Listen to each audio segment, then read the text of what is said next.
I don't like Siri. Is that just right that we're pulling this off? What? Public hearing?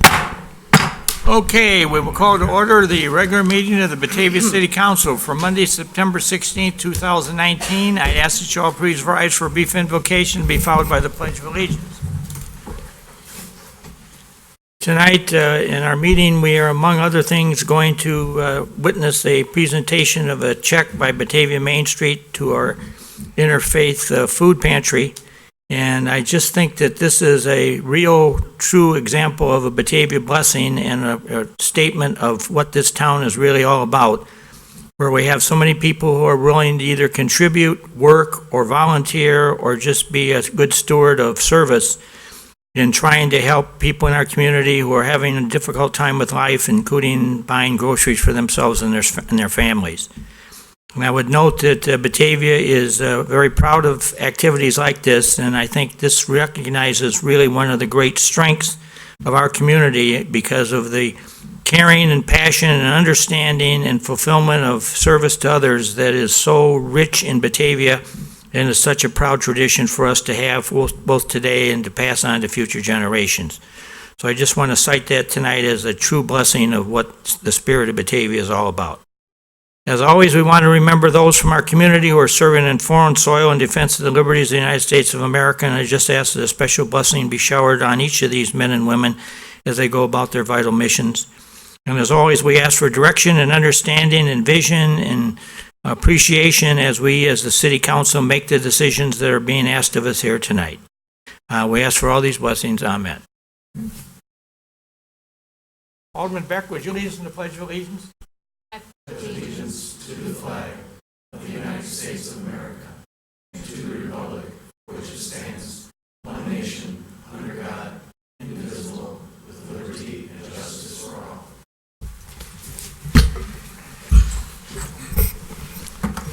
I'd ask the city clerk to please call the roll. Miller. Here. Rosato. Here. Beck. Here. Knopp. Here. Chancet. Here. Wolf. Here. Salvati. Here. O'Brien. Here. Callahan. Here. Meitzler. Here. Malay. Here. Ewer. Here. Saron. Here. McFadden. Here. Okay, let the record reflect that all 14 elected members of the City Council are present and accounted for this evening's meeting, so we obviously have the necessary quorums to conduct business. Item 4 is our meeting reminder that we ask that anybody that's on the council use the microphone in front of them to address us so that it's picked up in clarity on BATV, which is broadcasting the game. And again, if anybody in the audience wishes to address us, is going to address us tonight, we ask that they come up and use the microphone at the podium. So again, you can be properly recorded and portrayed as you go about delivering whatever statements you have to make. Moving then to item number 5, items to be removed, added, or changed on the agenda. Do we have any, Alderman Chancellor? I'm not aware of any. Anybody else? Okay, moving to item 6, which is presentation of tonight's consent agenda. Alderman Chancellor. Your Honor, the consent agenda reads as follows: to accept and place on file the Historic Preservation Commission minutes of August 12th, 2019, the 2015 to 2018 Motor Fuel Compliance Report, and approvals September 6th, 2019 payroll in the amount of $845,065.60, the accounts payable check register in the amount of $2,332,557.80, the City Council minutes for September 3rd, 2019, approval, Class G special use permit liquor license application for River's Edge Bar and Grill, Wilson Street Tavern, Rita Restaurant, and Bar Evolution for the 2019 Oktoberfest hosted by Main Street on September 27th through 29th, 2019. Resolution 19-102-R, authorization for payment of outstanding amounts owed to the Lurie Children's Hospital in the amount of $450,000, and Resolution 19-104-R, authorization to enter into a settlement agreement with Gallagher Benefit Services for reimbursement of medical expenses. Your Honor, I would move that we approve the consent agenda as read. Second. Moved by Alderman Chancellor, second by Alderman Knopp for the approval of the consent agenda as presented. Any discussion? Clerk, call the roll, please. Chancet. Aye. Wolf. Aye. Salvati. Aye. O'Brien. Aye. Callahan. Aye. Meitzler. Aye. Malay. Aye. Ewer. Aye. Saron. Aye. McFadden. Aye. Miller. Aye. Rosato. Aye. Beck? Aye. Knopf? Aye. Consent agenda is approved by a vote of 14 yes, no nos, none absent. Okay, we moved to item 7, which is the convening of a public hearing slated for 7:35, and as I look at my watch and with the clock on the wall, we are at 7:36. So I'm always told we can't be ahead, but we can be a couple minutes late. So I will convene the public hearing, which is to amend and restate annexation agreement for property located at 2500 and 37W330 McKee Street, the Winding Creek subdivision, and I will defer to our Director of Community Development, Scott Muni. Thank you. The petitioner has asked for this matter to be continued tonight. The other items for the ordinances are not on the agenda because of that. They are trying to work out some final contractual issues with the property owners. I've asked this matter to be continued for a month, so we would be asking for the public hearing to be tabled for 1 month, and they reconvened on October 7th of 2019. Somebody care to make that a motion? So moved. Second. Moved by Alderman Chanzit, second by Alderman Salvati, that we reschedule and cancel tonight's presentation on the public hearing for the public hearing of the property at 2500 and 37W330 McKee Street until October 7th, did you Correct, say? yes. Okay. Any further discussion on that? Clerk, call the roll. Chanzit? Aye. Wolf? Aye. Salvati? Aye. O'Brien? Aye. Callahan? Aye. Meitzler? Aye. Malay? Aye. Ewer? Aye. Saron? Aye. McFadden? Aye. Miller? Aye. Rosado? Aye. Beck? Aye. Knopf? Aye. Motion's approved, 14 yes, no nos, none absent. Okay, moving to item number 8, which are matters from the public for items not on the agenda. Do we have anything tonight? Yes, sir. Could you give us your name and address, please? Dennis Kelter, 746 Carriage Drive, Batavia. Just curious about the homestead situation with the Legionnaire's disease. You have some information on the website, which I appreciate, but it was like September 4th. So, living nearby, we're just very curious about it. So if you could just give us any information. Yeah, we were going to do a special presentation on that here in a few minutes under the administrator's report. Thank you very much. So if you can just wait a minute, we'll do that. I'd asked for that earlier, too. I've had several people ask about it. So several of the councilmen mentioned it to me, so that was going to be stated. Anybody else in the audience? Okay, moving to item number 9, which is the Batavia Main Street report. Jamie Som, Executive Director. All right. Hello, everyone. Okay, I have quite a few things to talk about because we missed last month. Sorry about that. We were in the middle of a little transition, but Main Street is here and kicking through our season. Some things that we're working on right now, obviously the farmers market is in the middle of its season. We go through the end of October, so make sure to come down on Saturday mornings on North River Street from 8 a.m. until noon. We have about 30 vendors, regular vendors, and the third Saturday of every month we host the Artisan Collective, so we add an additional 10 to 20 vendors of local artisans here, all from our region, but mostly from Batavia, Geneva, Aurora, come back down and contribute to the economic vitality that happens on North River Street. All of our downtown businesses really enjoy the farmers market season right in front of their doors, which ties right into another event that happens on a monthly basis, which is Second Fridays. So we just hosted our Second Fridays for the month of September. I did a quick little poll from the businesses, and the average was about a 30% increase on the Friday nights that we host Second Fridays when they participate. One business actually doubled his sales from the previous couple of Fridays for this Second Friday.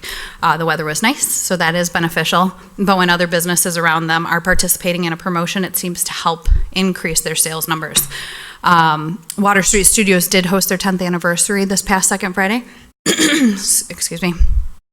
So I do think that helped as well to create a vibrant community of activity in downtown this past Friday night. With that, as you guys all know, we've been approved by IDOT to close down River Street on Fridays through Saturday. We are working on plans and programming for that on River Street, and we'll be updating you guys as we come to those. We do appreciate your guys' support on that and think that the businesses are really going to enjoy having more traffic, pedestrian traffic, in front of their businesses on a regular basis and see how that really works for us in downtown.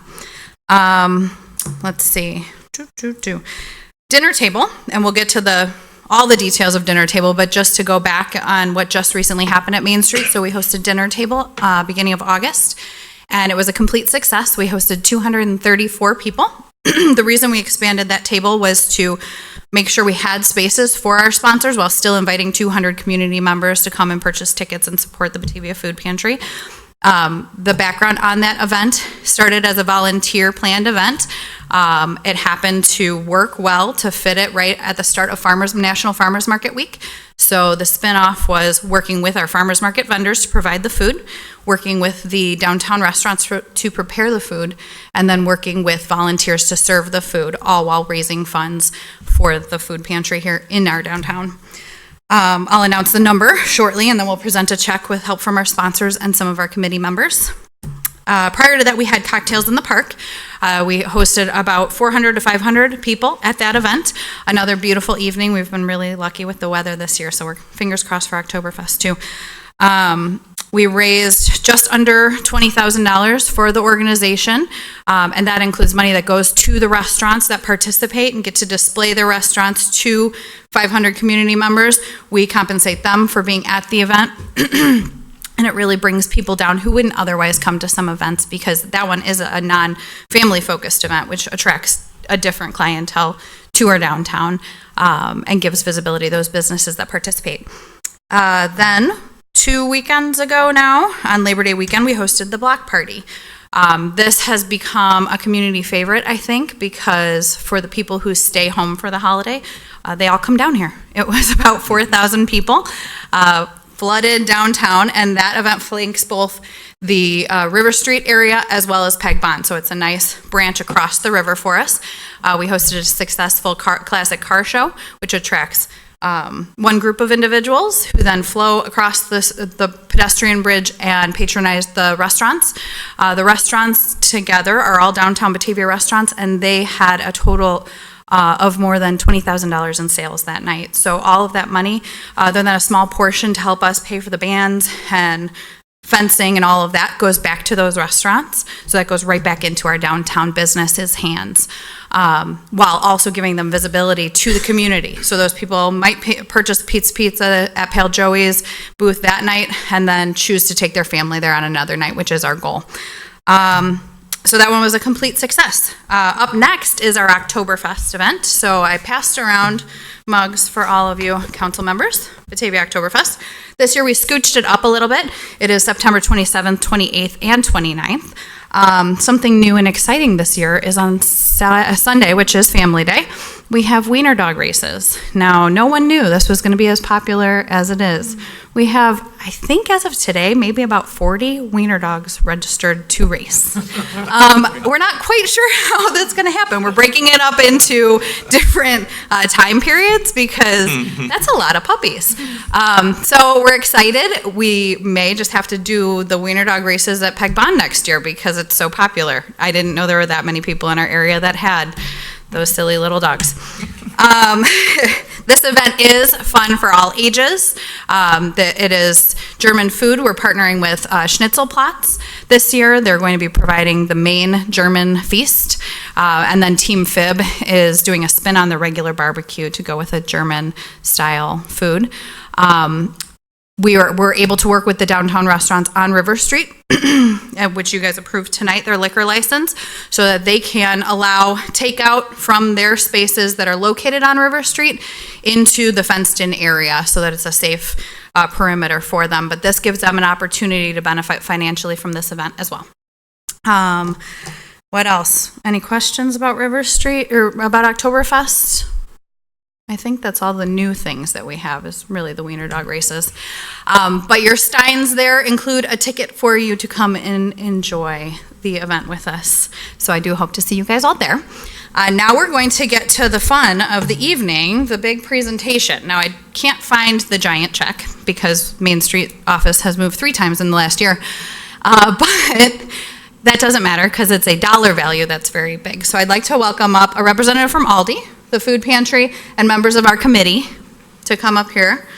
As I mentioned, this event, we've done this for the last few years, and I believe it's become a very beneficial piece of the budget season for the Batavia Interfaith Food Pantry.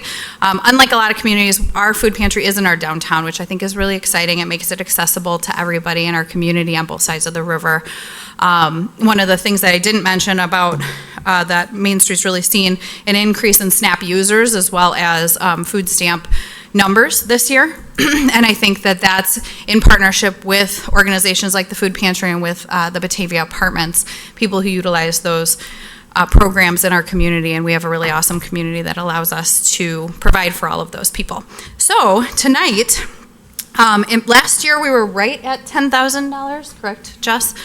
So Jessica McGrail chairs this event. This year we had the pleasure of working with Mike Spillane of Spillane & Sons to create a beautiful table, a one-of-a-kind table that was made from a black walnut tree in the Main Street house that a lot of us in the community watched as he remodeled that and turned it into a beautiful addition to Main Street. He created a table working with the video was with Shumway Studios, with the Batavia Foundry to make the legs of the table, and we auctioned it off at the event, and that raised an additional $3,200 for the food pantry, which was very exciting. With the help of our sponsors, the people that attended the event and purchased tickets, as well as made extra contributions, we are going to present a check for $19,448.43, which is $9,448.43 more than last year. So we're really excited about that, and I will let you present that to the food pantry. You're welcome.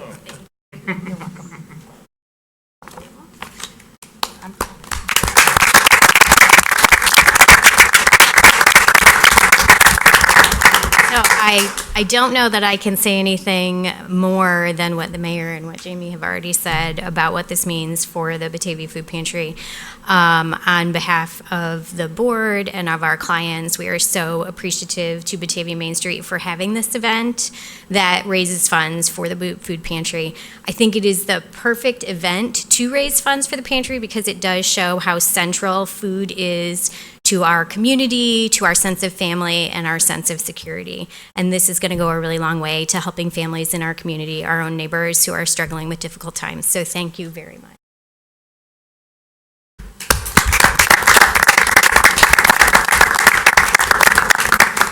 All right. Well, that's all I have for tonight. Again, we're very thankful for our partners and really thankful to support a nonprofit in our downtown. Does anybody have any questions about happenings coming up in downtown Batavia? Anything going on in our community? I'll give that to you guys in a moment. If anybody wants to contact Batavia Main Street, we have moved our office to 5 East Wilson Street, right in between Fultos and Urban Style Salon. The doors are pretty much open every day from 9 until 3, so please feel free to stop in. Lots of people are finding it a very convenient location to stop in since now we're centralized in downtown, which is exciting.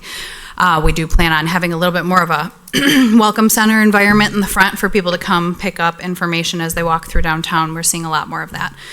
You can also call us at 630-761-3528. Questions? Yeah. I just wanted to make a comment. Yeah. It sounded like River Street was an important part of a lot of things that happened. And I just want to say that, 10 years ago, when we were discussing this, I mean, this is what the goal was for. And when we first talked about it, it was make it like a restaurant row. And it seems to be slowly getting towards that. Mm-hmm. And I just think I'm happy to hear that it's that successful, that there's a vision that the council had that brought us to that. And I just want to, challenge the rest of the council members that in the future, we're talking about other streetscapes, that we do something with a vision like that, with a Woodruff design and a quality design that would bring people to our town. And as we've said in the past, it would be kind of like just a walk through Batavia, that you go to the River Street, let's go see the arch, and then another section of town, we could have another similar Woodruff or something different, but just something that brings people and something that excites people to come and be a part of it. And so I would just challenge the council that in the future, we kind of strive for that kind of a vision. So, but I'm happy to hear that River Street is that successful. Yeah, thank you, Mike. It's a good feeling, so thank you. Yeah, thank you. Anybody else? Well, certainly on behalf of the community, I just want to publicly express my appreciation to the Batavia Interfaith Food Pantry and its staff and those who are leading it, and a couple of them are sitting here in the audience. It does a wondrous thing in this town, of much of which we don't, I guess we need to pat ourselves on the back, but it's a very spirited and sincere effort by a bunch of kind-hearted people that are trying to help people who seriously need the help.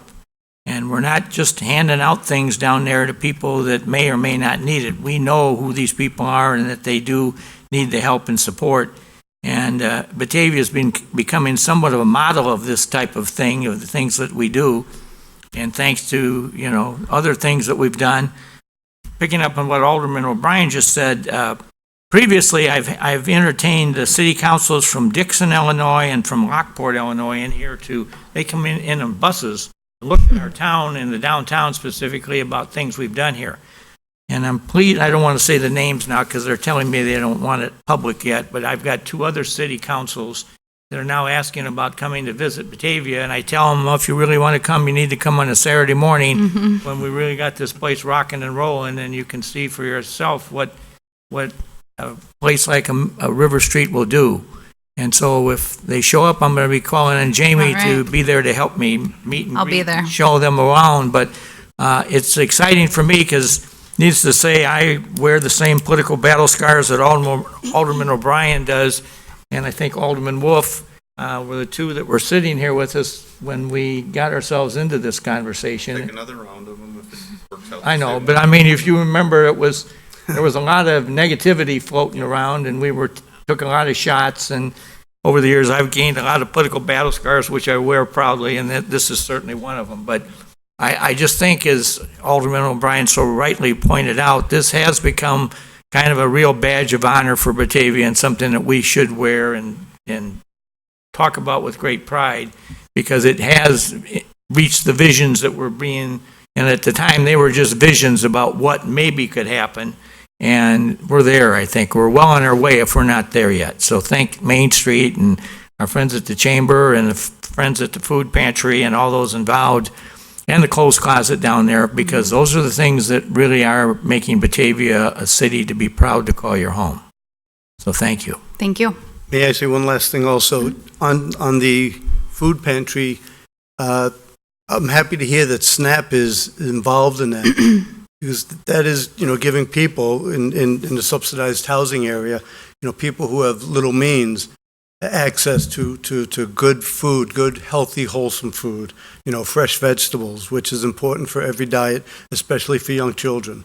And so I do appreciate to hear that SNAP is getting more of a presence in there, and that the people are actually using it at the Saturday events. So. Yeah, and we'll be continuing that through the indoor market, which is moving over to Bar Evolution at the end of our season. But we'll be continuing using SNAP throughout the entire year now, so it will be accessible for all of those individuals.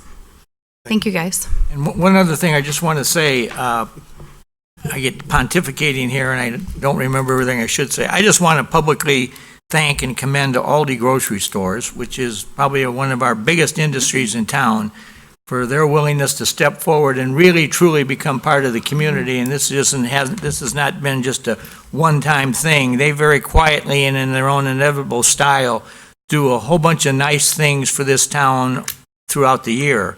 And they have become a real saving grace and partner with us in the Christmas toy distribution project that we have. And they've just been a great corporate citizen to have in Batavia. And I'm hopeful the day will come when they got that 60 vacant acres out there at Kirk and Fabian that they'll build some more corporate office on, because we're proud to have them as the U.S. headquarters for Aldi grocery stores. Yes, very much. We're very appreciative of them as well. Good partners for us in downtown. Thank you, guys. Thank you.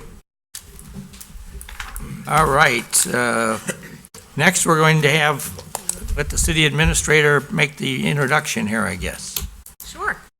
Next, we have a presentation. It's part of our continuing community discussion on the opioid crisis that is affecting every city.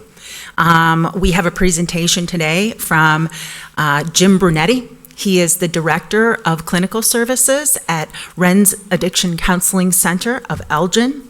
And for those of you who are unfamiliar with RENS, they provide alcohol and substance abuse and compulsive gambling treatments, but also prevention services. And they provide these services to people of all ages. They offer specialized programs for women, youth, and also people who are in a close relationship with those who are struggling with addiction.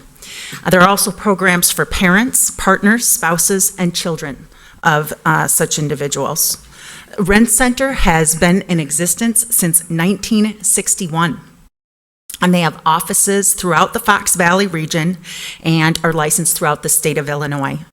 Their staff have expertise in many different areas. They come from a wide variety of professional, personal, and academic backgrounds. They are publicly supported, not-for-profit agency that uses a sliding fee scale for their services. That means no one is ever denied service because of an inability to pay. And they're approved for reimbursement by most insurance company and adhere to all federal and state guidelines regarding the confidentiality of treatment. Jim is here today to talk about one of the new services that they are able to provide, and that is the medically assisted treatment. So with that, I'll turn things over to Jim Brunetti.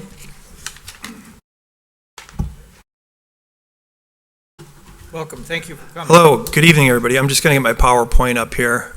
Bear with me. Okay. Double click. Launch. The screen. To the right. There. Yep. Okay. And just spacebar. Yeah. Thanks for that introduction. So some of the things I might say could be a little repetitive, but it's really important that everyone hears about the opioid epidemic, which I'm sure if you guys have been watching 60 Minutes or the news, or you pick up a newspaper, you've heard about it. So to put it in perspective, 70,000 people annually die from opioid overdoses. So that's more than the entire Vietnam War. Okay, the entire span of the Vietnam War, more people die every year from opioid overdoses. More people die every day from an opioid overdose than they do in an automobile accident in our country, okay? So that paints the picture pretty well. It's a big problem, and it's a big problem everywhere, not only in our country by, the number, 70,000 people, but also here in Kane County. So I'll go over RENS, some of our services, and then I'll talk about Suboxone, which is part of medically assisted treatment, and also Vivitrol. Those are medicines that are used to combat opioid withdrawal. Someone who is addicted to an opioid, it could be Oxycontin, it could be Norco, it could be heroin. They just can't stop because of the physical symptoms. People go into sickness, withdrawal, which is much like having the flu. So someone could have insomnia, they could have diarrhea, they could just not feel well for anywhere up to a month or a year. So one of the reasons why people keep using is because they just want to feel normal. So medically assisted treatment gives everybody the opportunity to feel normal by taking a non-addictive pill that is, not at the level of toxicity that illegal drugs are. So, as Laura mentioned, 1961, that's when RENS started, and we were the community concern for alcoholism started by that man, James RENS. Sorry for you guys that are you're back towards it. But RENS has been in the community for a long, long time.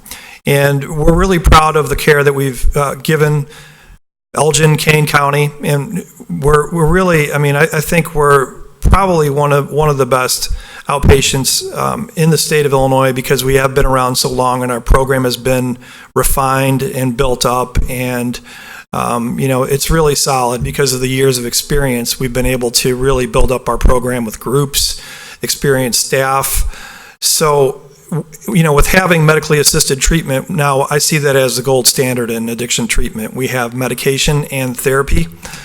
And as many of you might know, with mental illness, medication and therapy, that's the best way of going. You get the best results from a combination of both, with depression or anxiety, and also with addiction, medication and therapy. Because what therapy is learning how to cope with things that you couldn't cope beforehand. So we're treatment plan driven, which means that we look at all areas of the life. The first and major problem, of course, is addiction. And then after that, it could be someone is jobless, homeless. They don't, they don't have relationships with their family. Maybe they have a poor diet. So all those things are incorporated into a treatment plan and into counseling through groups and individual counseling. So when I say therapy, that's what I mean. That is one of our buildings, 2 American Way. We have 1 American Way, which is an identical building that looks just like it. Many people think that we're an inpatient setting. We are not. We're an outpatient setting, which means that we don't have residential beds. People come to RENS for outpatient services, and they could go home after counseling, after groups, so they don't have to stay for 30 days as they do in a residential environment. A controlled environment is good if somebody needs to get away from using, because maybe somebody at home has drugs and they're tempting them. Maybe it's a spouse or a friend or whoever. That's good and bad. The good part about an outpatient is that somebody could go home and they could practice what they learned throughout the day in their counseling sessions. So it's not a controlled environment. It's an environment where it's real life. You learn at RENS and then you could go home. And right behind us, we have this beautiful walking path. We have a meditation area. We have a goldfish pond. We have a basketball court. We have lots of different things. So you might think, what does that have to do with therapy? Well, it has a lot to do with it, because when somebody is using drugs and alcohol, they're isolating themselves. They're no longer getting outside. They're no longer getting sunlight. Vitamin D, very important for your mood and your overall health. So we incorporate that into therapy, going for walks. We have bonfires, we have picnics. So we try and get people back out and living and doing things that they stopped doing. Because when somebody is using drugs become their friends, drugs becomes their family, drugs becomes all, and they, usually they'll isolate themselves and not go out. So we try and get people out and breathing fresh air and feeling healthy again. Just a quick overview of services. Intensive outpatient services means groups. So somebody would have to come to 4 groups per week, and that provides structure. It's a classroom setting. Somebody starts to learn the coping skills that they need to avoid triggers. Individual counseling, everyone gets an individual counselor. We have Quest Diagnostics that has our drug testing, so everyone is drug tested. We know if people are using or not because we test them. It's a urine sample that's given by the client, and we randomly test them so they don't know when the drug test is coming. Scheduling a drug test with someone who is addicted to drugs is giving them the opportunity to cheat. So we randomly do it. When the client comes in, they have to check in at the front desk and they find out if they have to drop or not. DUI evaluations, and also gambling counseling by a certified gambling counselor.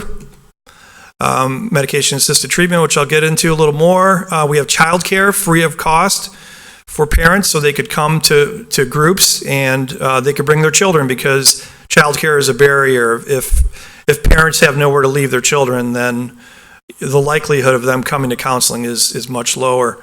Employee assistance services, Smart Recovery, which is an open meeting.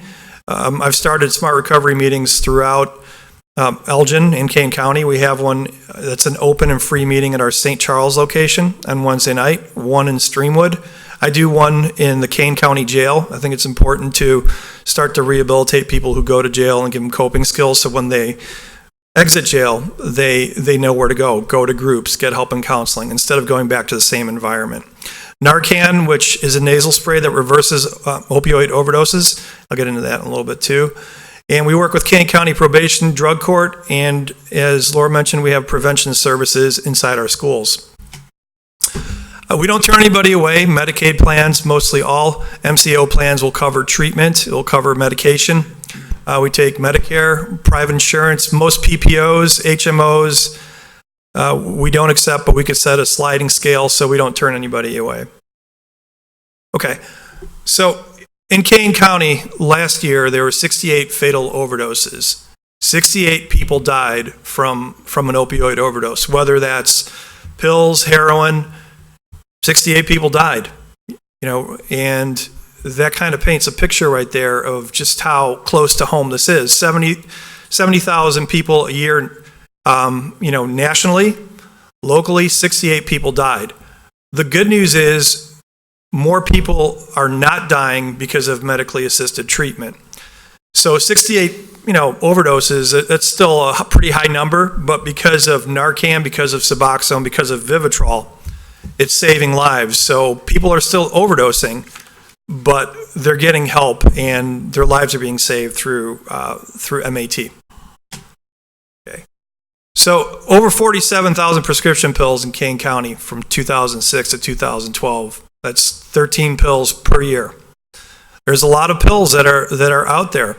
There are pills that people, maybe they went to the dentist or broke an arm and they were given pills and they forgot about it. And it's in their medicine cabinet. And that's not good. What happens is when people leave pills in their medicine cabinet, those who are addicted to those pills will go seeking the pills. And if somebody forgot that, they were prescribed opioids, maybe they didn't like the way it felt, or they just, kind of put it on a shelf and left it there.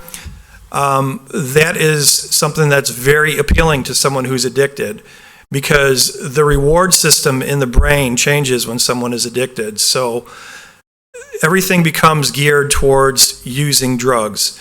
And the really tricky part and the scary part about opioids is that people become very dependent on it and they don't process consequences. They just need more drugs because the drugs wear off and then they're sick. So the only thing that makes them feel normal is pills. And unfortunately, sometimes people will go through any means to get those pills. So medically assisted treatment, a low dose of Suboxone, which is approved by the FDA, would prevent somebody from being in withdrawal and seeking medications, and also committing crimes to obtain those medications. Okay, Narcan is a nasal spray which is used to reverse overdoses. So if someone were to overdose, they're turning bluish gray, their breathing is starting to turn, their breathing is starting to slow down, and that's a sign of an overdose. So Narcan is just like an allergy medication. If anyone's ever taken a nasal spray, you give a spray, wait 3 minutes, go to the other nostril, give another spray. That reverses the overdose, meaning opioids work off the receptors in the brain. So opioids do not attack the source of pain. Like ibuprofen will reduce, like if you have swelling in your wrist. Opioids do not reduce any swelling. They work off the receptors in your brain that now tell you you're not feeling pain because it blocks the pain receptor. So if somebody takes too many opioids and they're overdosing, then the body starts to shut down. So Narcan reverses what the brain is telling the body that it's starting to shut down. It reverses those receptors and is saying breathe again, and it revives people who are overdosing. So in 2018, 83 Narcan uses. I talked about 68 fatal overdoses, 83 Narcan uses, so that's a good thing. 76 people were saved because of Narcan. I drive along with the Elgin Police Department, and if there's an overdose in our area, I'll knock on the door and train the person who overdosed on Narcan and supply their family with the kit. And if anyone ever needs Narcan, I'll give my number at the end of the presentation. You could call me and I'll gladly train anybody who wants it. I also do Narcan trainings for larger groups too. But it's a life-saving medication, and I'll supply people with it for free. And as the numbers show, 83 uses, 76 lives saved. In 2019, 46 Narcan uses, 41 saved, 2 by Narcan kits that I train people on. So it's a good thing. Okay, Suboxone. Suboxone it's a really, really good medicine. So if someone is dependent on, let's say, Norco, and they can't stop using, the only thing that makes them feel normal is by using Norco. Well, they think, well, it can't be bad. I feel good when I use it. But if they're taking upwards of 15 to 20 pills per day, the chances of overdosing are very, very high. So someone could feel normal and not have the cravings, not have the withdrawals with Suboxone. And Suboxone is a really good med, and we just started prescribing it within the last month. It's something that could really help our community because there are overdoses in our community, and we'll see lives saved those numbers will go up if people seek medically assisted treatment. Suboxone is a combination of an opioid and also of naloxone. Naloxone is Narcan, the spray that I talked about. It has the same element inside. So if someone were to use heroin or pills while they're taking Suboxone, they wouldn't feel any effect. They wouldn't get high because it has naloxone in it, which blocks the effect of an opioid, making someone feel high.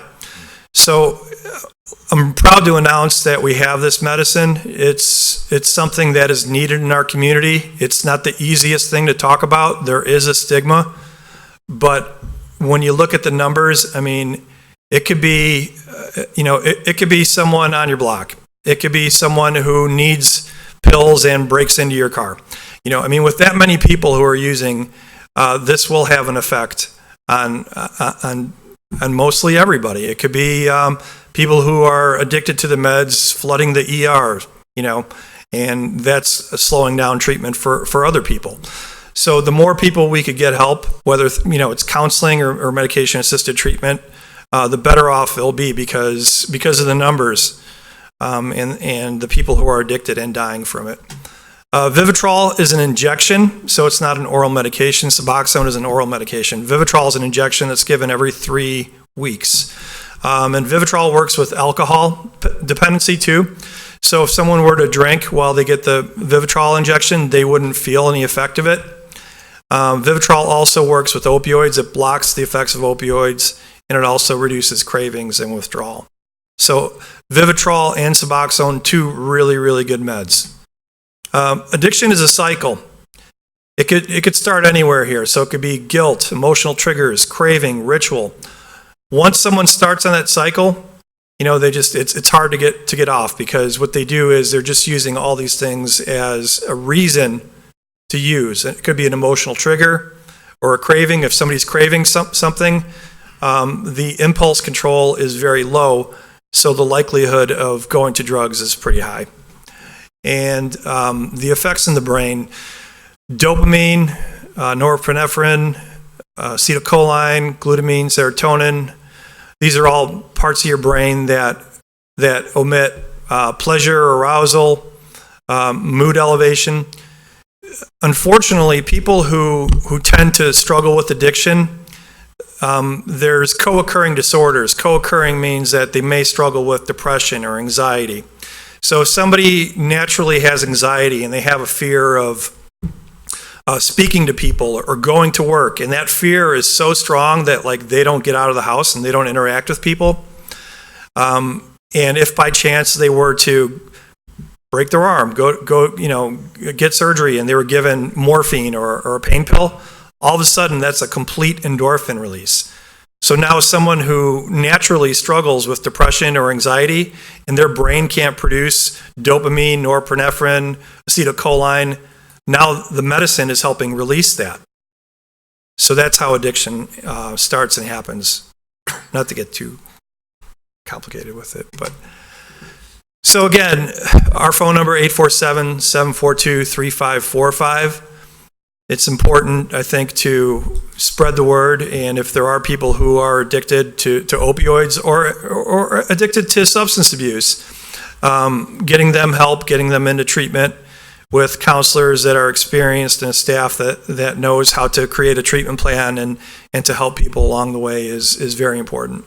So if you guys have any questions, I'm more than happy to. Any questions, Alderman Savai? Yeah, Yes. so you said you just started prescribing the Suboxone. What did you do prior to that?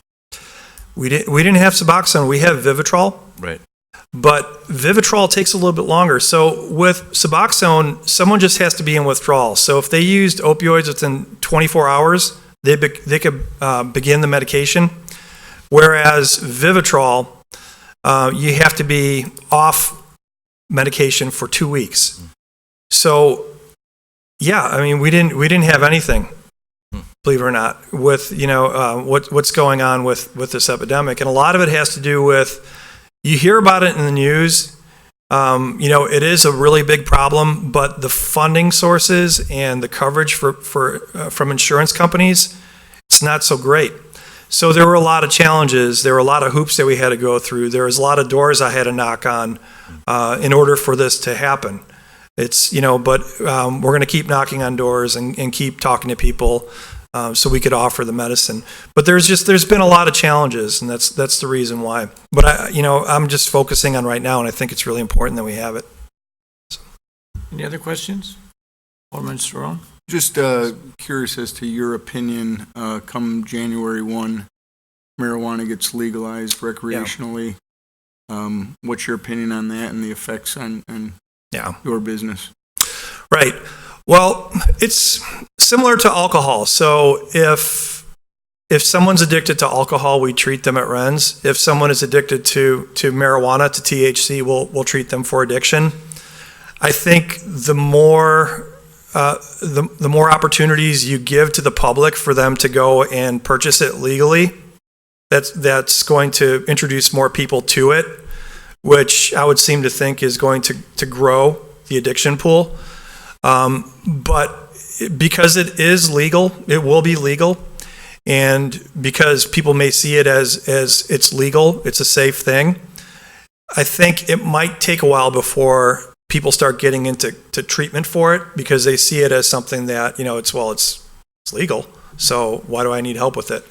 But I think anytime you put more of a substance out on the street and make it available to the public, there's probably going to be more people that become addicted to it, exposed to it at an earlier age.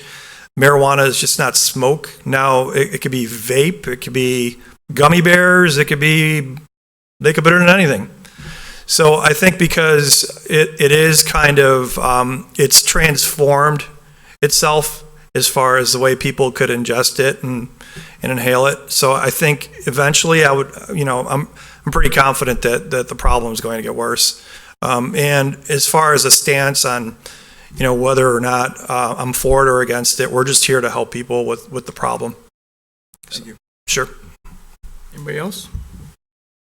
Well, on behalf of the city, I just want to thank RENS Center for the good work you do. I mean, I've heard of you guys for a number of years here, specifically on the law enforcement front, where you've been a real partner to the police departments in the area and helped them through some very challenging situations. So keep up the great work and appreciate all the good things you're doing, and the professionalism of how your cause is handled, I think, is something that is a model for us all to watch and admire as to how you go about dealing with some very serious issues that you're confronted with every day. So absolutely. I appreciate it. Thank you.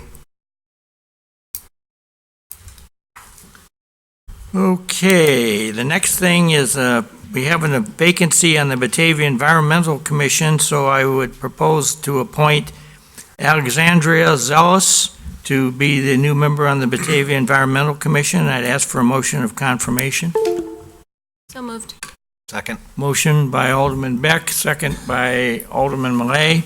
Any discussion? Clerk, call the roll. Beck.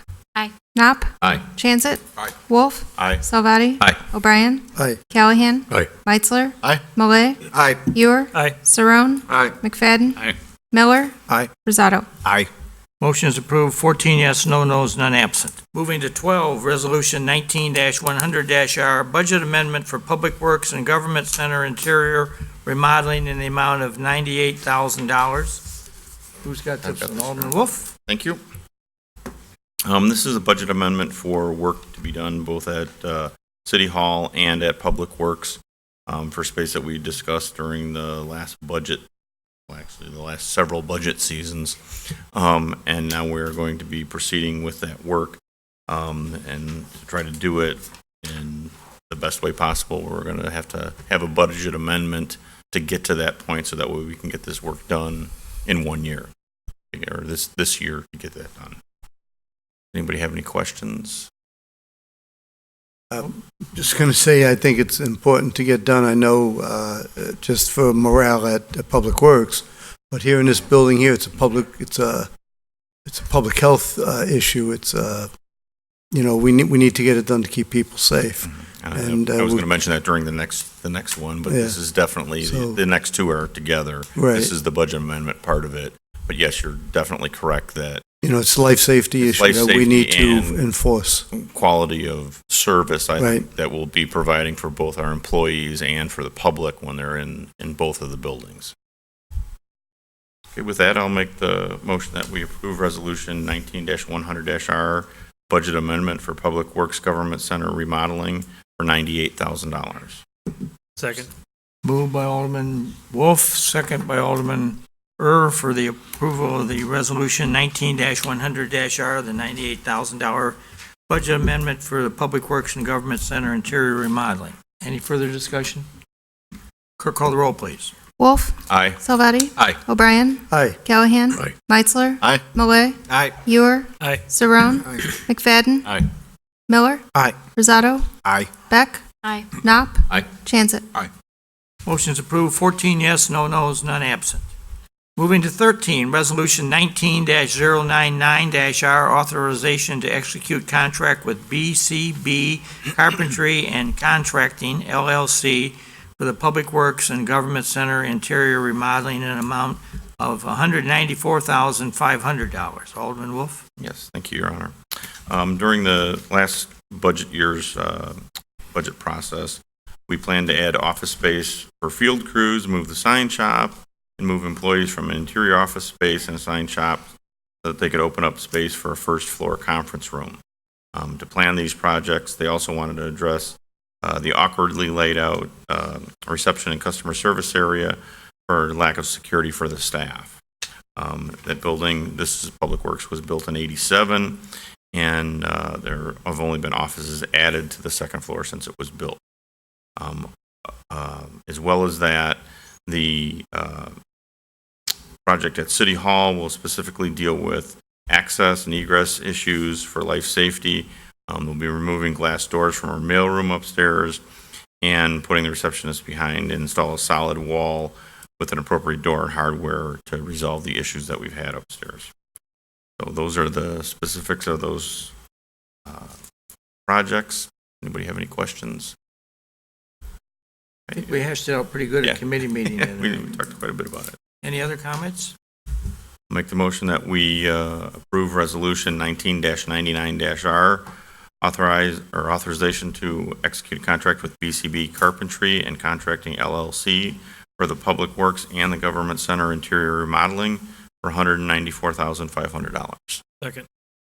Moved by Alderman Wolf, second by Alderman for the approval of Resolution 19-099-R, authorization to execute contract for BCP Carpentry and Contracting in the amount of $194,500. Clerk, call the roll. Wolf. Aye. Salvati. Aye. O'Brien. Aye. Callahan. Aye. Meitzler. Aye. Malay. Aye. Ewer. Aye. Saron. Aye. McFadden. Aye. Miller. Aye. Rosato. Aye. Beck. Aye. Knopp. Aye. Chansett. Resolution 19-099-R is approved, 14 yes, no nos, none absent. Okay, moving to 14, in the administrator's report, and I'm going to ask Laura to start on the Legionnaire's disease update. I would be happy to do so. So the Public Works Department, and specifically our Water Department, has been working very closely both with the Homestead as well as the Illinois Department of Public Health, who are investigating the origin and source of the Legionella bacterium that have caused these Legionnaire's disease cases to arise. Originally, the first 12 cases were cases that occurred with residents of the Homestead. Over the weekend, there was a report that there have been 2 additional cases, and that those 2 cases are not residents or employees of the Homestead, but individuals who live in the area that surrounds that property. And there was a press conference, and a doctor on the investigative team said that one of the areas that they believe to be the source of the Legionella bacteria is a water cooling tower, that the vaporized water that is emitted from that tower are the type of droplets that are ordinarily the source of the infection. And so one of the things that's important to know about Legionnaire's disease is that it is not transmitted from person to person, but rather a person becomes infected by breathing droplets of air that contain the Legionella bacterium. And it is ordinarily only people who have compromised immune systems and or lung disorders and diseases who are susceptible to becoming ill from breathing in those vapors. People of an ordinary immune system usually don't come down with any symptoms whatsoever. One of the follow-up questions that we have asked the Illinois Department of Public Health is if there is anything that people who live in the surrounding area, if there's anything that they may need to do to try to protect themselves during the time that they think that the bacteria are present. We are awaiting a response to that inquiry. But the city has received several inquiries from concerned residents asking if there is any possibility that the city's water is the source of people becoming infected. In fact, on Friday a week ago, the water department tested the city water as it enters into the Homestead property, and it was determined that the levels of chlorine present in the city water were above what the Illinois Department of Public Health requires, such that it would not allow the Legionella bacterium to survive in that environment. One of the things that the city requires is backflow devices, and that becomes very important in situations like this because people have asked, is it possible that infected water from the Homestead water system might be able to leak back into the city's water supply? And the answer to that is no, because backflow devices are installed at each of those points where the city feeds water into the Homestead property. And that's, some people may know exactly how vigilant the city is in following up on making sure that any backflow device, whether it's attached to an extremely complex water system, such as the one present on Homestead, to the homeowner's irrigation system that is on their property. We follow up on every single backflow device to make sure that it has been professionally inspected.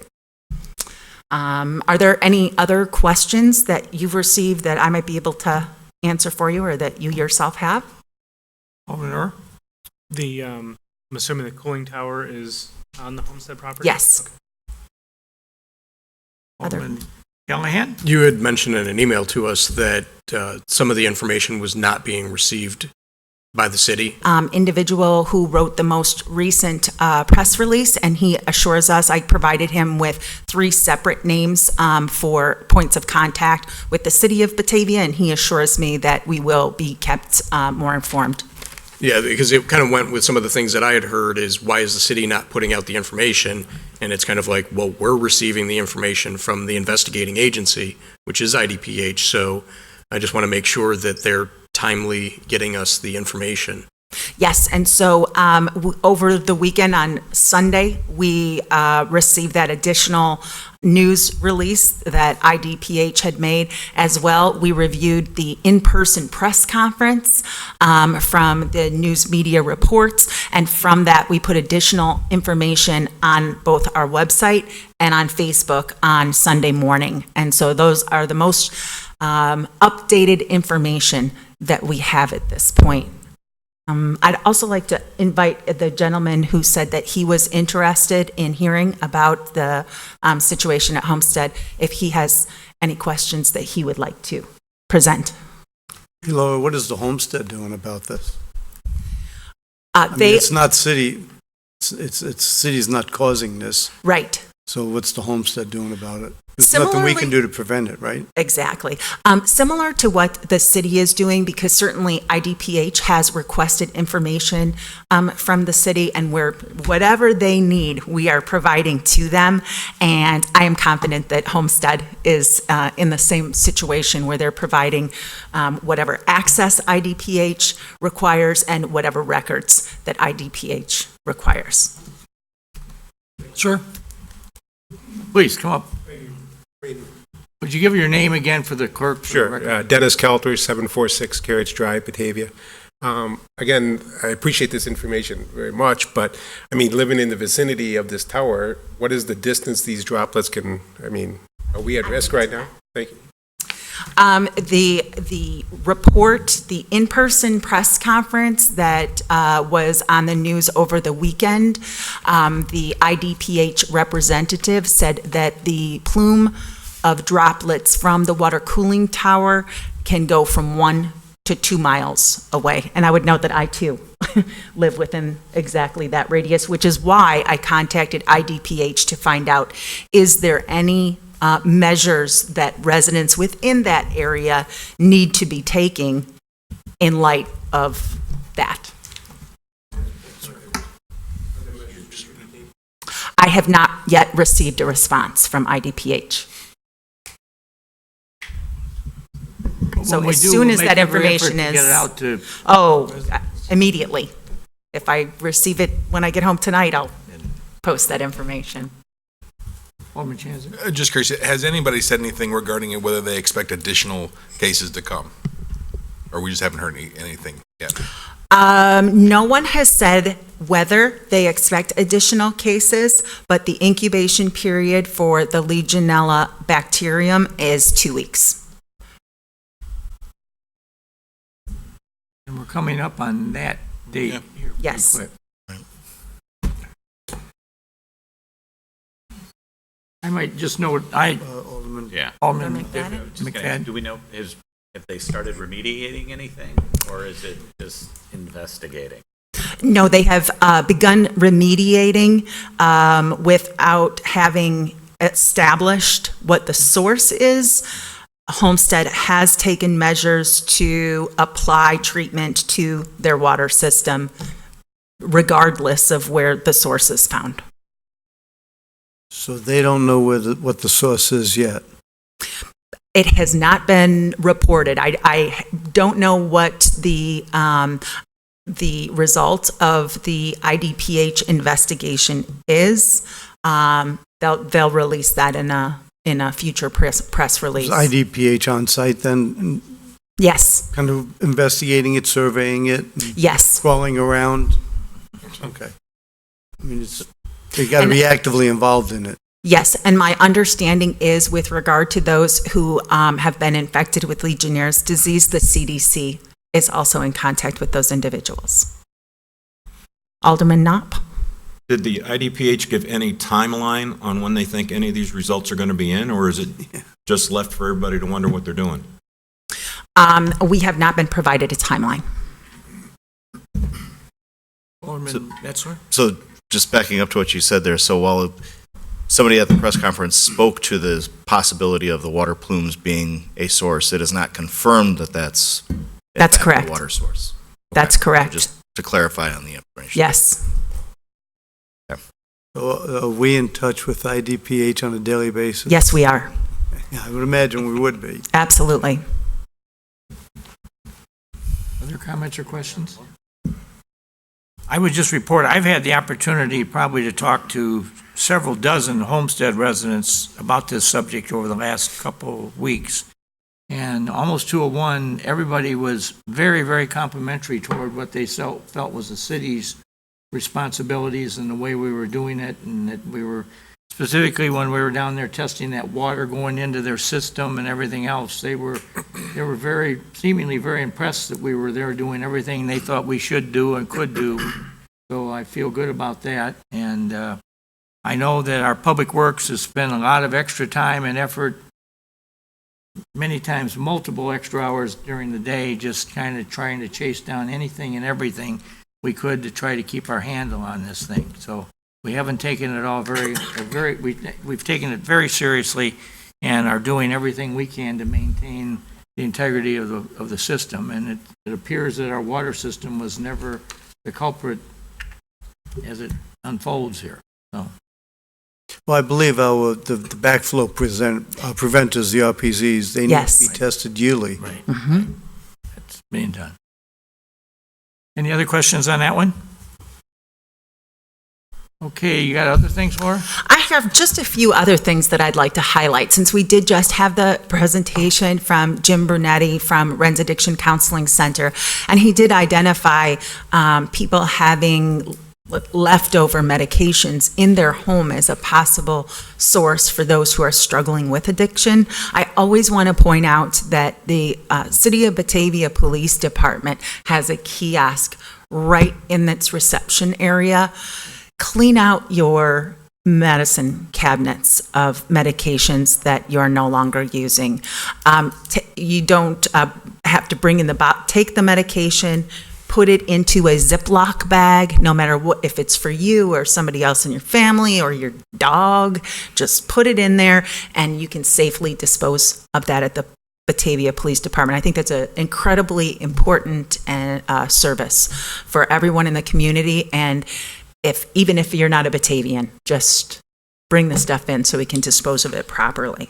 Laura, and it goes without saying, do not flush it in the toilets. Yes, do not flush it. Because that was, I think people used to just, that's how I'll get rid of it. But then it goes into the wastewater treatment. And then my last PSA is a reminder that Kane County is lucky to have a 211 service. So you saw the number for Ren's that went up on the screen. So even if you just hear about Ren's, you don't remember what the phone number was, just dial 211 and you can be connected with whatever resources you need, whether they're related to mental health issues or drug addiction, alcohol addiction, gambling addiction, financial services, the need for food or shelter. 211 can be your first resource to connect you with whatever services that you may need.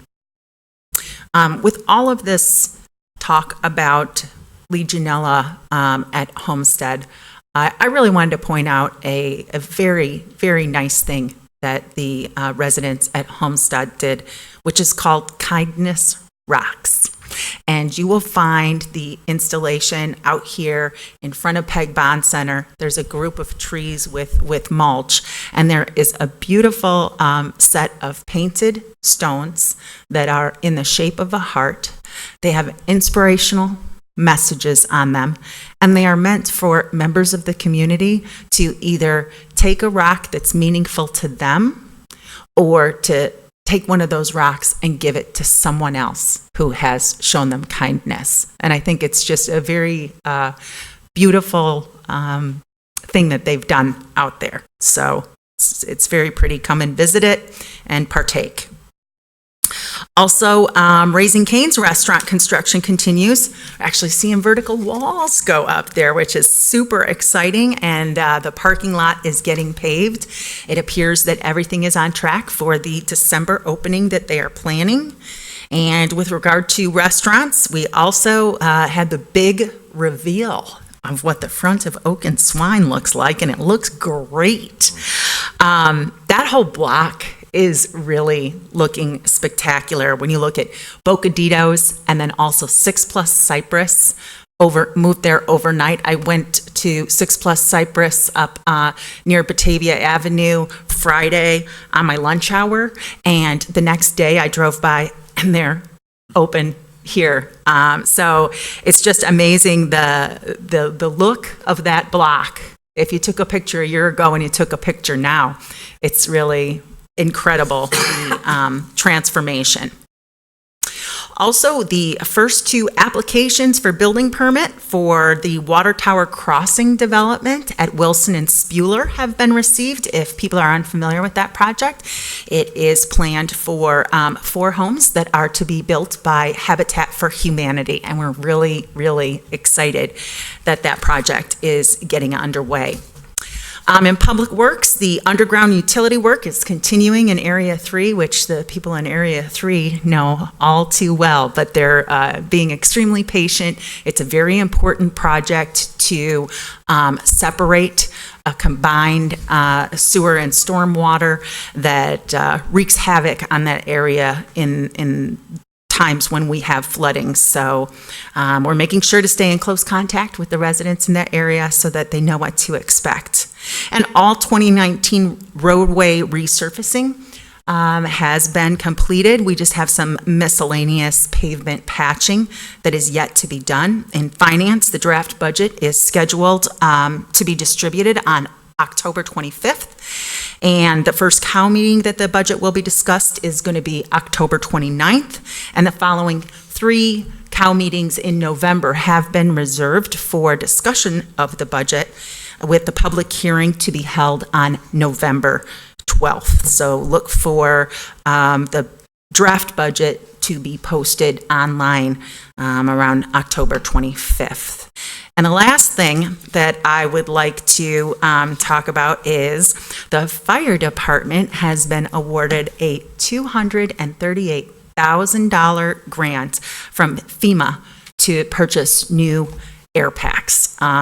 Really incredible, and I want to thank Randy Dykey and the members of the fire department who took it upon themselves to take the time and effort to apply for this grant.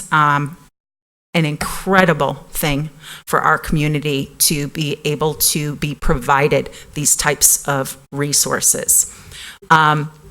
Another thing that in the grants, one of the questions that they usually have are about the census data for the town in which you live in order to determine what is the size of the grants that they are going to provide. And so today I went to a meeting at the Batavia Public Library that was talking about Census 2020. And we're going to be talking about this a lot over the course of the next several months. And next April is when you're going to have the opportunity to fill out that census packet and either send it in or complete it online. It is so essential for a community to make sure that as many people as possible fill out their census information and to be counted. One of the things that I learned today was the extreme measures that the Census Bureau goes through to protect your individual information. Every employee of the U.S. Census Bureau takes an oath with regard to the confidentiality, and if they were to violate that confidentiality, they are subject to a penalty of 5 years in prison and a payment of $250,000. So they take that very seriously. While the Census Bureau provides one of the most vast collections of data, they only report that data in the aggregate. So, sometimes privacy is one of the reasons why people don't fill out their census data, but know that your personal information is protected. I think that's all I have, unless anybody has any questions. Alderman Callahan? Speaking of kind of along the line of Mike's River Street and building, I think there was an update on some of the chalet. Yes. As a matter of fact, I was contacted by representatives from Main Street who said that they are working with the Batavia Public Schools, specifically members of the trades department, and they think that they're going to be able to get the students' assistance in building the chalets, as well as some help from a local architect to assist with the drawings as well. So that project is moving forward. We are hoping that we can get a prototype out there on North River Street before the end of the farmers market. Time is ticking. With the intention of next year would Yes, be with the intention that next year would be the full launch of that program. Other questions of Laura? Any chance that we can get a video up tonight? Thank you for reminding me, Alderman Wolf. One of the things that we are very, very proud of here in the city of Batavia is the enormous amount of support that the Batavia Police Department provides to the Special Olympics organization. A lot of people see the cop on top at the Dunkin' Donuts, and I just want to let you know that that is just one of numerous events that the police department participates in. But as this video will show, sometimes it's an individual sport for our police officers. This is called the Get Up Challenge. I just need you to get real loose. Get comfortable. Grab your loved ones, or grab your love partner. And if you're by yourself, no worries. Just follow after me. Come do the two-step, then cowboy boogie. Grab a sweetheart and spin out wheels. Go down and get into it. Take it to the left now and dip with it. Don't throw down, take a sip with it. Lean back, put your hips in it. Let's have some fun. To the left now. To the right. Now take your left hand and put it on your side. Gonna roll your shoulders. Do the slip and slide. This next part's my favorite part. This time to shine. Gonna do the two-step, then cowboy boogie. Grab a sweetheart and spin out wheels. Go down and get it. Take it to the left now and dip with it. Don't go down, take a sip with it. Lean back, put your hips in it.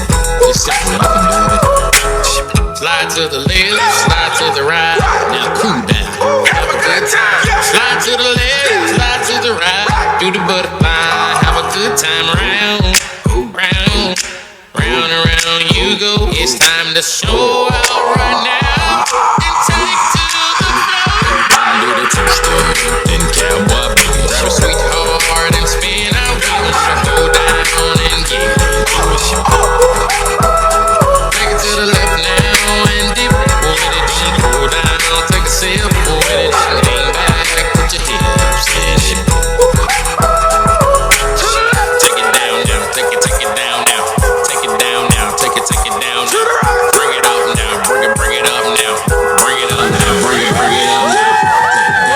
Chris Cross. Bring it up now, Chris Cross. Do whatever you like right here. Just gonna do the two-step, then cowboy boogie. Grab a sweetheart and spin out wheels. Go down and get it. Take it to the left now and dip with it. Don't go down, take a sip with it. Lean back, put your hips in it. That was not so bad. That was not so bad, was it? That was not so bad. Thanks for watching our video. The Batavia High School, in conjunction with the Batavia Police Department, answered the call to get down with the Get Up Challenge to benefit Special Olympics Illinois. Our goal is to keep the revolution of inclusion rolling by raising awareness and donations for Special Olympics. If you feel in your heart to make a donation, please copy the link below or copy the URL posted on this video. My sincere thanks goes out to Batavia High School dance team, BATV, and the Batavia Police Department for making this possible. Thanks again. Go Bulldogs. So for those who don't know, Justin Howe is our student resource officer at Batavia High School and one heck of a dancer. So we hope that everybody who saw that video today will, as Justin asked, go to the link and donate to the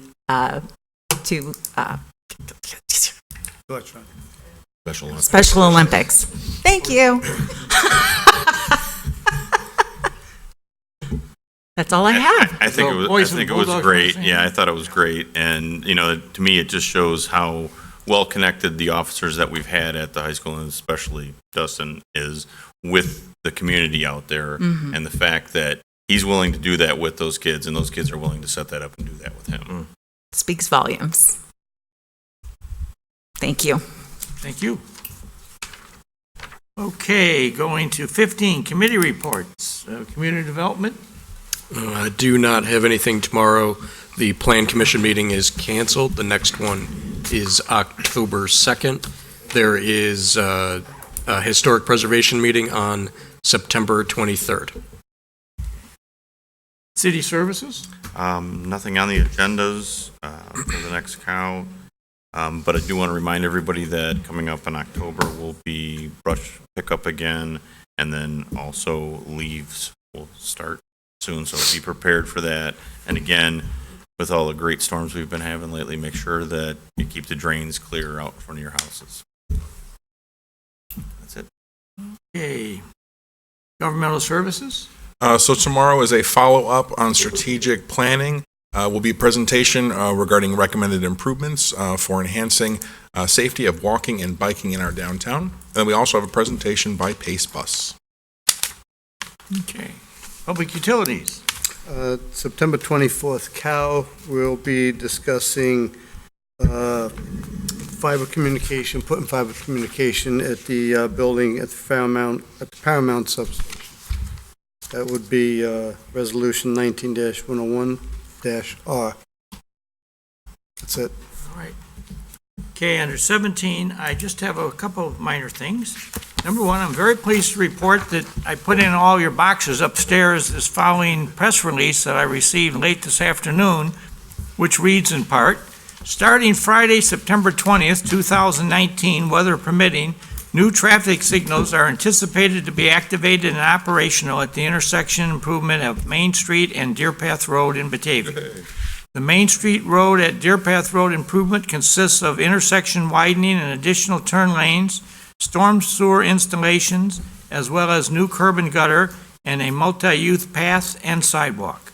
The above-mentioned roads will remain open Friday, September 20th during the signal turn-on, which will begin at 9 a.m.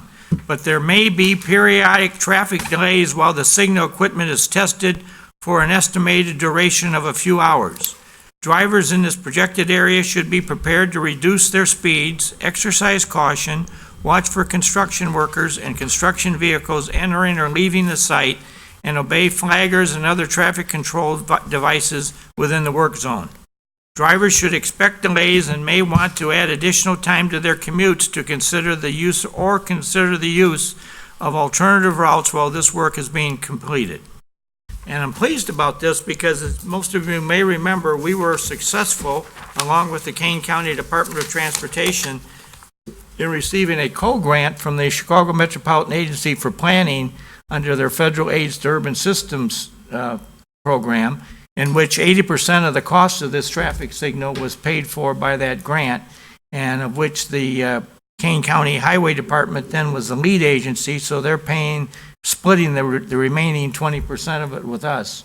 And so it's been something that at the end of the day hasn't cost Batavia very much money, but I know in talking to the police department that has been a very problematic intersection for traffic accidents out there just because of the curves and the turns and the changes in grade and everything else that exists out there. So hopefully, I'm sure that people down in the 7th Ward are going to be appreciative of this, and that Alderman McFadden, I'm sure some of your neighbors will be very pleased. They're going to be thrilled when that's finally up and running. Yeah. Well, Friday's your day. So, yeah, we're very pleased, and I'm very pleased how it all ended up being paid for, and so we got that. The other thing I just wanted to share with you, as we are nearing completion of the wastewater treatment plant down on South Shumway Avenue, we have a kind of a unique situation down there regarding the bicycle trail. And the bicycle trail, in 1981, when it was first proposed by the late Philip B. Elstrom, who was then chairman of the Kane County Board, was going to be built over what were then standing railroad right-of-ways that came through downtown Batavia on both the east and west sides of the river. And with Mr. Elstrom's leadership, those were all acquired by government, most of it by Kane County, but in the case of the ones in downtown Batavia, the city of Batavia shared the cost with the county because specifically the ones on the west side of the river ran immediately contiguous to our water treatment plant, so that if we ever needed to run another pipe down there or do anything, we would own the right-of-way that would go from North or Butterfield Road in North Aurora all the way up to Fabian Parkway in the north end of Batavia, so we have a control over that. It's about 60 feet wide that we could dig it up, take the bike trail out, put a pipe in, and then put the bike trail back. So while we were doing this, it was pointed out to us that down just south of the water treatment plant, the water treatment, the railroad that came in there split and went two directions. One of it used to go over an old trestle that was there when I was a kid that came down to this building and to the Batavia Body Company, which was the building to the south of us. And the other leg of it went alongside I'll call it the Pomarco building at First and Water, into this alleyway, which Alderman Beck has been leading us in conversation about, is doing some artistic improvements, and that seems to be well on its way. So I'm pleased about that, but that was where the other railroad, and then it went on to Water Street at First and went right down the middle of the street.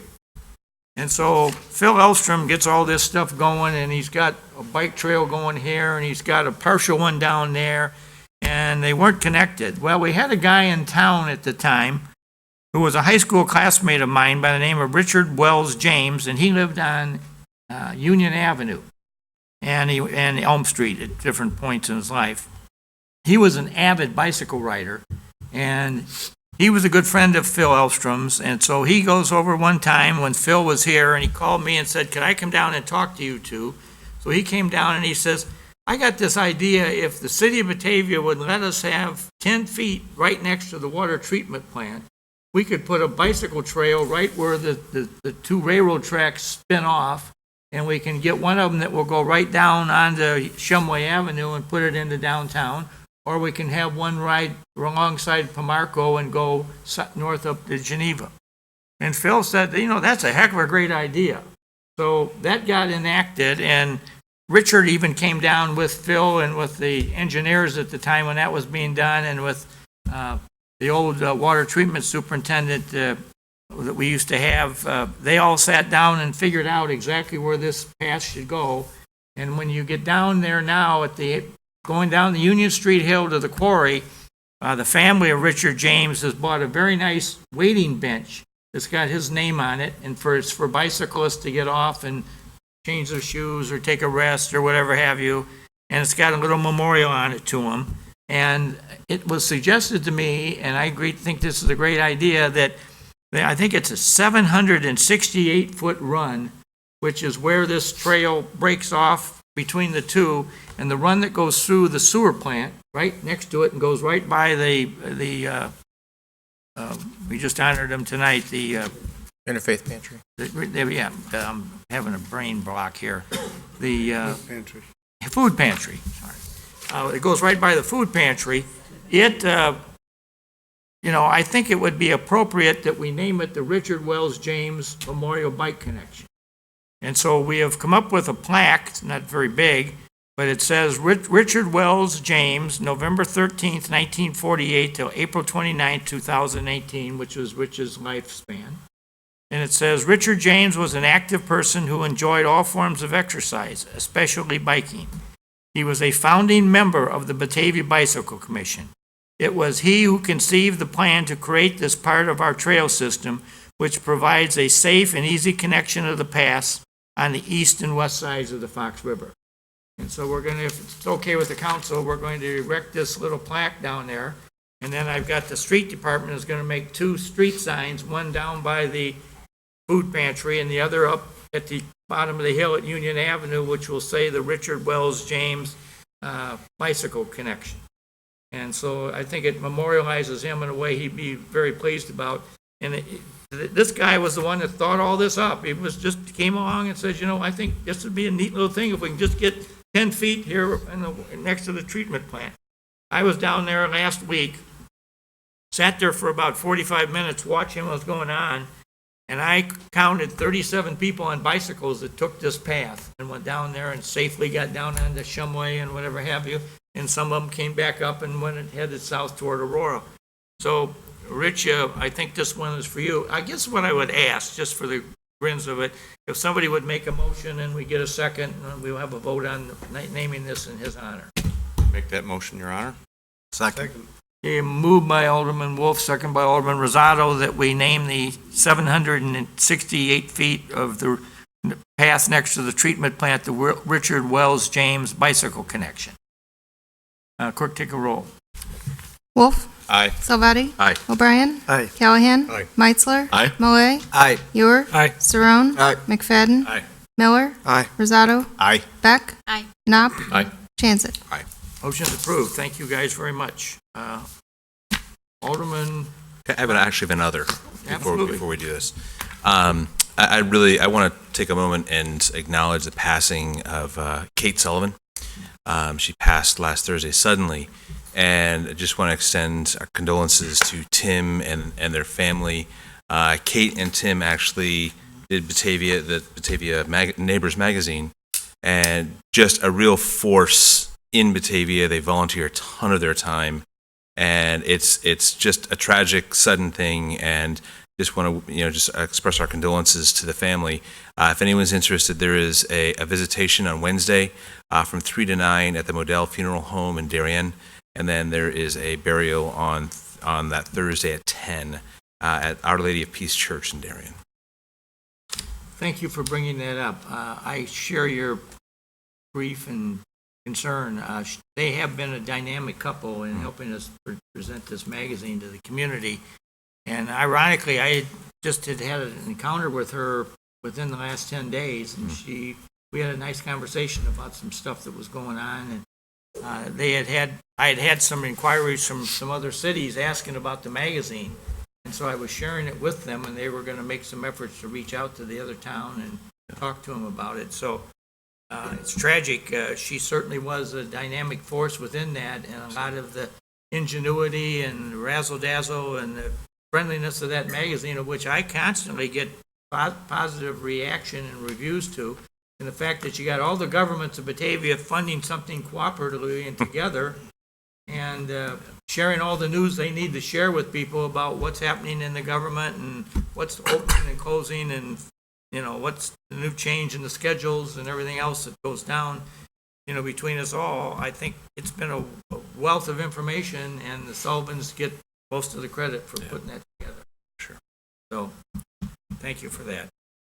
Any other business? Entertain a motion for adjournment. So moved. Second. Motion by Alderman Savati, second by Alderman Transit, I guess, or not. You're both pointing at each other. Clerk, take a voice vote. All in favor? Aye.